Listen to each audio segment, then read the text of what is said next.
Assalamualaikum warahmatullahi wabarakatuh. Mari kita mulai kuliah hari ini dengan membaca basmalah. Semoga apa yang kita pelajari hari ini bermanfaat dan barokah bagi kita semua.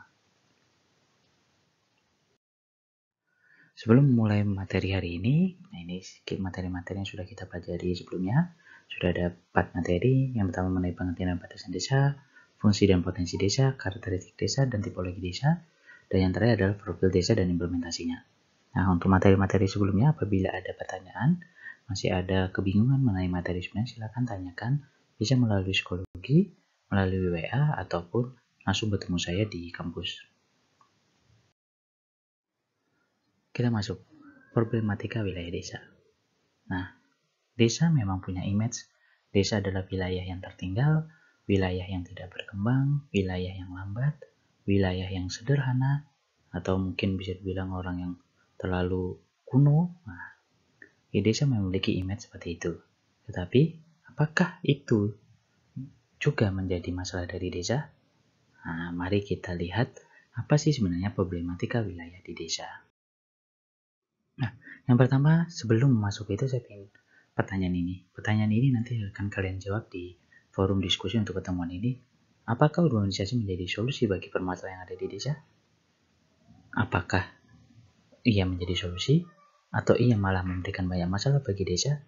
Ataukah malah urbanisasi ini tidak memiliki dampak apapun bagi desa?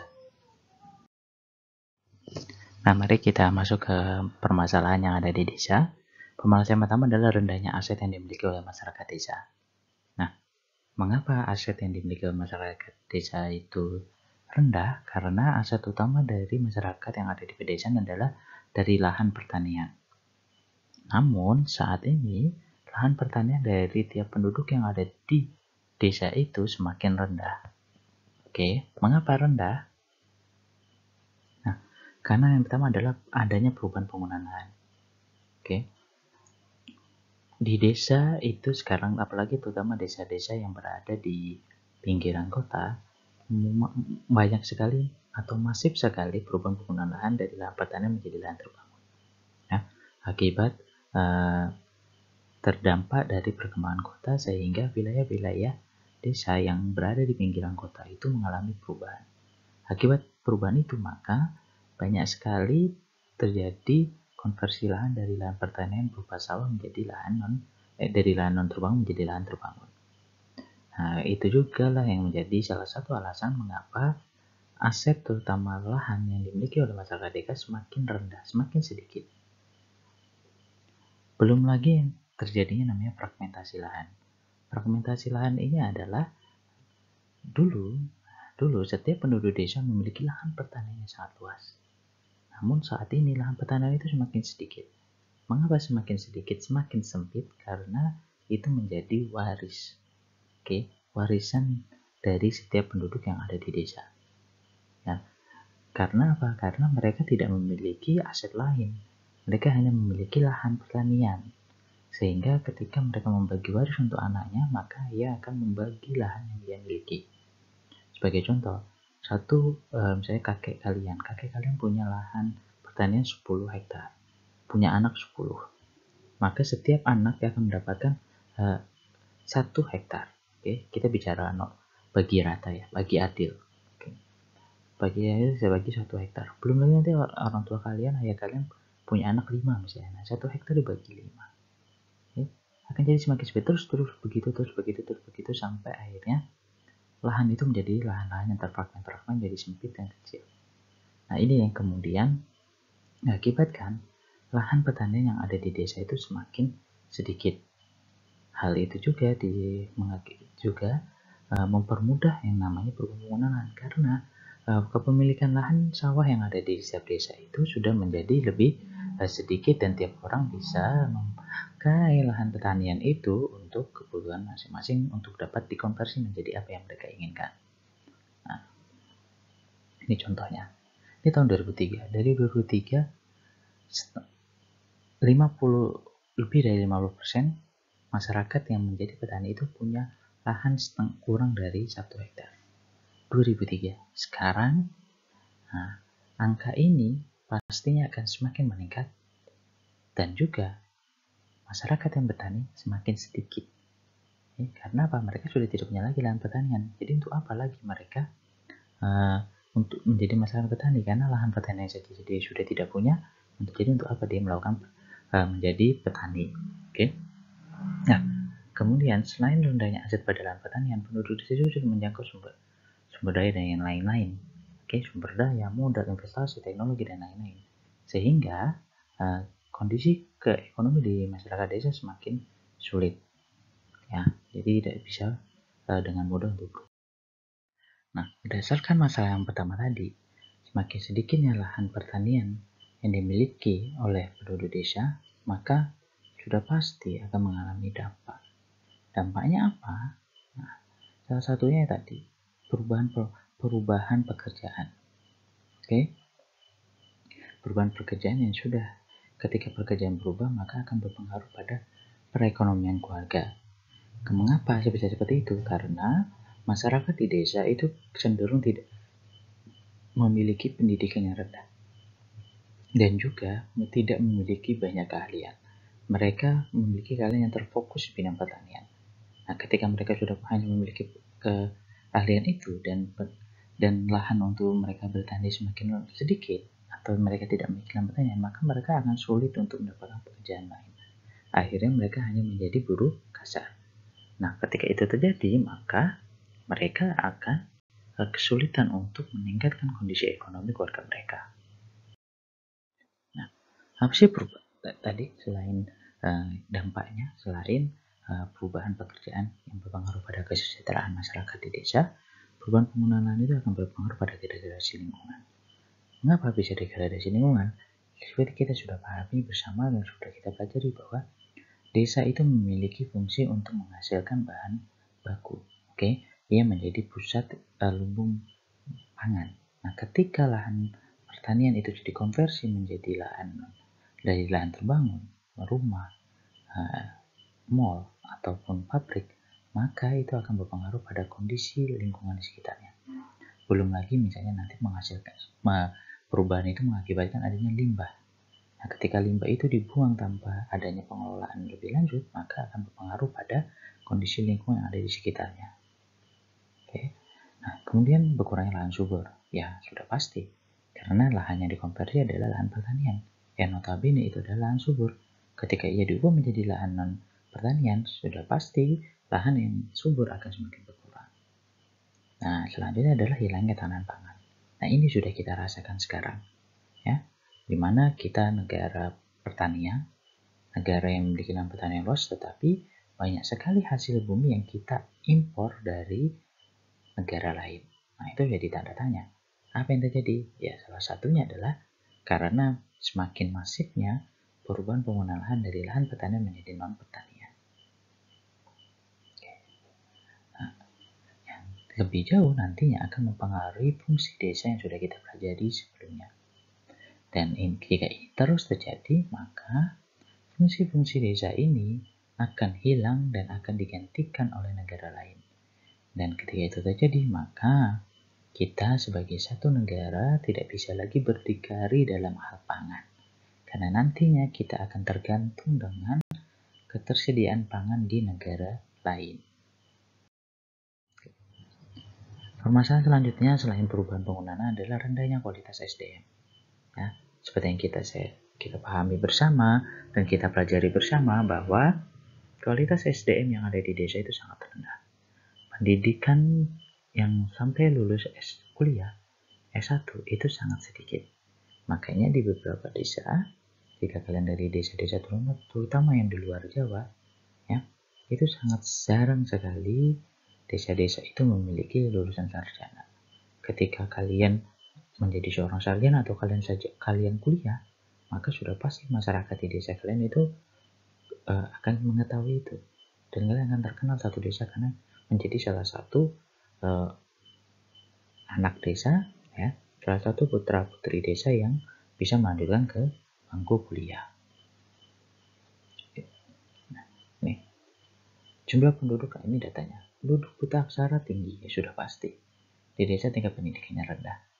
Banyak orang dan selain pendidikannya rendah, banyak orang yang dulunya tidak mampu untuk sekolah.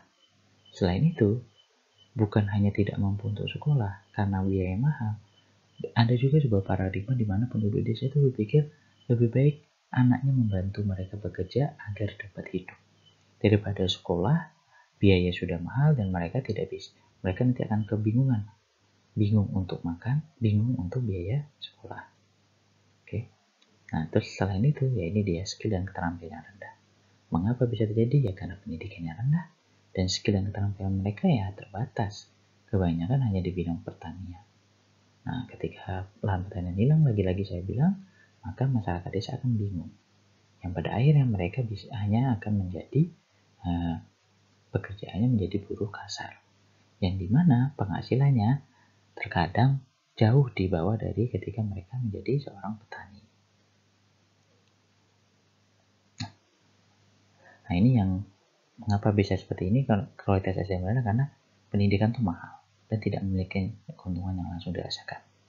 Ya, ini terutama untuk yang dari luar Jawa ya. Dan kalian yang dari luar Jawa mungkin memikirkan ini. Banyak sekali masyarakat desa yang berpikir untuk apa kuliah? Untuk apa kuliah apalagi sampai ke Jawa? Cuman ngabisin duit. Belum biaya sekolahnya, biaya kuliahnya, belum biaya hidupnya. Oke, duit dari mana? Mending di desa, kerja di perkebunan, kerja dibantu orang tuanya, bisa mendapatkan uang. Sedangkan kalau kamu sekolah, kuliah, kamu hanya akan menghabiskan uang orang tua. Nah, ini yang perlu diperbaiki bahwa pendidikan itu menjadi investasi. Nah, tetapi ini juga harus disertai dengan masyarakat desa yang melakukan pendidikan atau yang melakukan investasi di bidang pendidikan itu harus menyadari. Jadi kalian yang dari luar Jawa dan termasuk yang di dalam yang dari Jawa, yang di Jawa, ya apapun walaupun kalian bukan dari desa atau tidak, bukan dari desa, kalian harus berpikiran bahwa kalian harus sungguh-sungguh untuk kuliah. Karena kuliah itu menjadi investasi sehingga kalian bisa nantinya punya modal untuk mendapatkan pekerjaan atau kehidupan yang lebih baik dari kondisi kalian saat ini. Ya. Nah, ya. Karena pendidikan itu investasi. Ketika kalian punya pendidikan, kalian bisa memilih pekerjaan apa yang kalian inginkan. Ya, kalau kalian sering membaca koran, membaca mungkin ya di internet, di Instagram atau di Twitter, yang lain itu sudah banyak sekali. Kalau misalkan ada lowongan-lowongan pekerjaan itu pasti ada yang namanya syarat pendidikan. Ya, banyak sekarang. Syarat dulu kalau kalian masih kecil melihat kakak kalian, mungkin kebanyakan syarat-syarat pendidikannya adalah lulusan SMA sederajat. Sekarang sudah mulai beralih menjadi syarat minimal untuk mendapat pekerjaan adalah minimal S1. Nah, ini yang menjadi permasalahan. Dan di desa ini belum menjadi sebuah pemikiran yang secara umum dipikirkan oleh semua masyarakat yang ada di desa. Mereka masih beranggapan bahwa kuliah, sekolah itu hanya menghabiskan uang. Jadi lebih baik anaknya ikut orang tuanya kerja di kebun, kerja di sawah untuk mendapatkan uang lebih banyak daripada hanya menghabiskan untuk pendidikan. Ini potretnya. Jadi di desa itu karena banyak sekali yang buta aksara, tidak bisa berhitung, maka kemudian di desa itu banyak sekali masyarakat-masyarakat yang sebenarnya mereka bisa hidup sederhana, namun kemudian mereka ditipu oleh para tengkulak dan lain-lain yang membohongi mereka dengan pinjaman uang dan lain-lain. Ditambah lagi mereka tidak paham cara hitungan uang, untung rugi, ya, ataupun lagi membaca. Oke, belum lagi mereka belum bisa berpikir bahwa pendidikan itu tadi penting. Nah, makanya banyak sekali pelatihan kerja yang ada di desa-desa untuk meningkatkan kualitas masyarakat ya. Ya, kita paham pertama mereka untuk mendapatkan pendidikan lebih dari SMP atau SMA kesulitan di biaya, maka kemudian pemerintah membuat lembaga pelatihan agar masyarakat desa itu memiliki keterampilan selain hanya bertani, sehingga nantinya mereka bisa mengubah kehidupan mereka. Tetapi ada lagi, sekarang dengan adanya dana desa, seharusnya setiap desa tidak hanya memperbaiki kualitas, tetapi mereka juga seharusnya kepala desa itu memikirkan tempat pekerjaan apa untuk masyarakatnya, sehingga tidak hanya masyarakat yang di tingkat kualitasnya, tetapi tempat untuk bekerja, lapangan pekerjaannya juga disediakan oleh desa tersebut. Oke, sekarang karena desa sekarang sudah punya dana, tinggal bagaimana dana itu dapat dimanfaatkan secara optimal. Nah, ini selanjutnya ada terbatasnya pengembangan lapangan pekerjaan non pertanian. Nah, ini sangat penting. Mengapa bisa ini terjadi? Ya, karena ekonomi di desa itu yang mungkin kebanyakan bekerja di pertanian, saat perasnya terbatas, kualitas SDM-nya rendah, kemudian mengakibatkan terbatasnya lapangan pekerjaan. Ya. Pekerjaannya kebanyakan di lahan pertanian, namun saat ini kondisi alam tidak menentu. Ya. Kita rasakan bersama, kita itu seharusnya sudah mulai memasuki musim hujan, tetapi kok sampai sekarang hujan kadang hujan cuma sekali, kemudian sampai 2 minggu, 3 minggu tidak hujan, ya, atau hujan cuma sebentar. Itulah kondisi kita saat ini. Sehingga pekerjaan sebagai petani itu semakin sulit karena luas lahannya sudah semakin sempit. Kemudian kalau lahan pertaniannya masih sumber airnya dari hujan, maka itu akan menjadi lebih mempersulit lagi karena tidak tentu kapan harus tanam. Ketika baru tanam tidak muncul hujan lagi, nah itu akan menjadi permasalahan. Nah, ketika udah lapangan pekerjaan terbatas, nah ini dulu yang terjadi, modal dan aset terbatas, sehingga pekerjaan menjadi sedikit, diversifikasi atau macam-macam pekerjaannya menjadi terbatas. Namun ini seharusnya bisa diatasi dengan adanya dana desa. Sekali lagi saya tekankan, kalau dana desa itu dapat diterapkan dengan baik, maka permasalahan lapangan pekerjaan bisa diatasi. Setidaknya kalau misalnya lapangan pekerjaan belum bisa diatasi, setidaknya kualitas SDM, sarana prasarana bisa ditingkatkan. Nah, kalian yang sekarang tinggal di desa, coba lihat, Pak Kades sudah menggunakan dana desa dengan baik atau belum? Kalau belum, tanyakan mengapa. Kalau mereka kesulitan karena bingung mau digunakan untuk apa, itulah peran kalian untuk membantu desa kalian untuk mencari tahu bagaimana mengelola dana itu. Dana itu sesuai dengan kondisi yang ada di desa kalian. Nah, kondisi ini yang kemudian mengakibatkan banyaknya masyarakat desa yang urbanisasi, terutama yang muda. Nah, inilah permasalahannya. Nah, ini contohnya. Nah, ini yang saya bilang. Yang perlu dipikirkan. Kalau kita berbicara orang desa nyari kerja susah segala macam, sebenarnya ini terjadi untuk semua orang yang ada di Indonesia. Mau tinggal di desa, mau tinggal di kota, yang namanya cari kerja itu harus punya kualitas, harus punya kalian. Kalau kalian hanya modal nekat, hanya modal punya ijazah saja, kalian bisa dapat pekerjaan, tapi bukan pekerjaan yang terbaik yang bisa kalian dapatkan.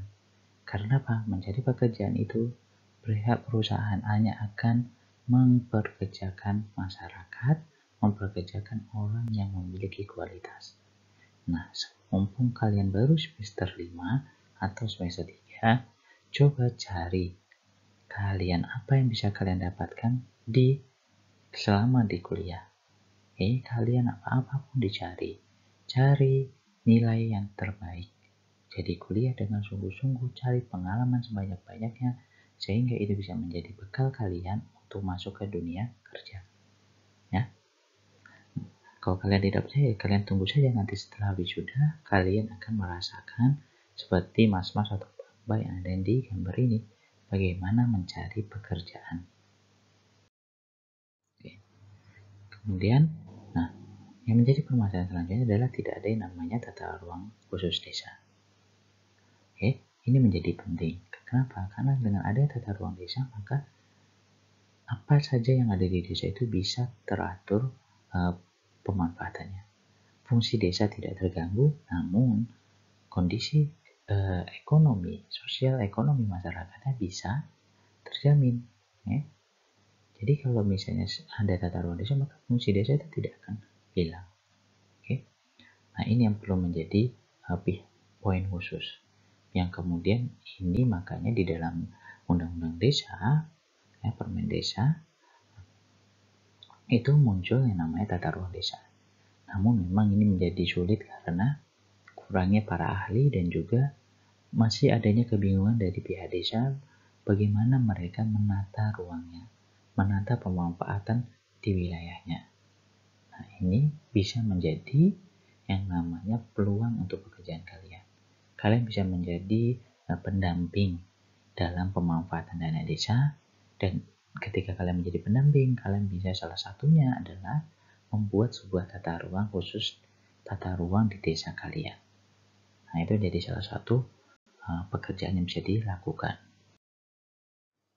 Oke, ketika ada tata ruang desa, maka nah ini mana yang tetap menjadi lahan pertanian, mana yang boleh diubah, mana yang tetap lahan pertanian, mana yang boleh diubah jadi industri, mana yang boleh diubah menjadi lahan terbangun yang lain atau diubah menjadi permukiman dan seterusnya. Ini dengan ada tata ruang maka akan jelas sehingga fungsi desa terjamin dan juga kemudian desa tetap bisa maju, desa tetap berkembang, desa bisa tumbuh ekonominya tanpa menghilangkan fungsi-fungsi desa yang ada di wilayah itu. Nah jadi ini mengapa saya keluarkan bahwa di desa itu ada yang namanya sektor primer. Nah, sektor primer ini yang memanfaatkan langsung dari alam, di mana ini menjadi fungsi desa yang utama, menyediakan bahan baku dan bahan makanan. Oke. Kemudian ada yang namanya kegiatan ekonomi sekunder, yaitu mengubah dari yang primer ini menjadi barang jadi. Oke. Kemudian yang tersier ini mengolah produksi sektor jasa pemasaran.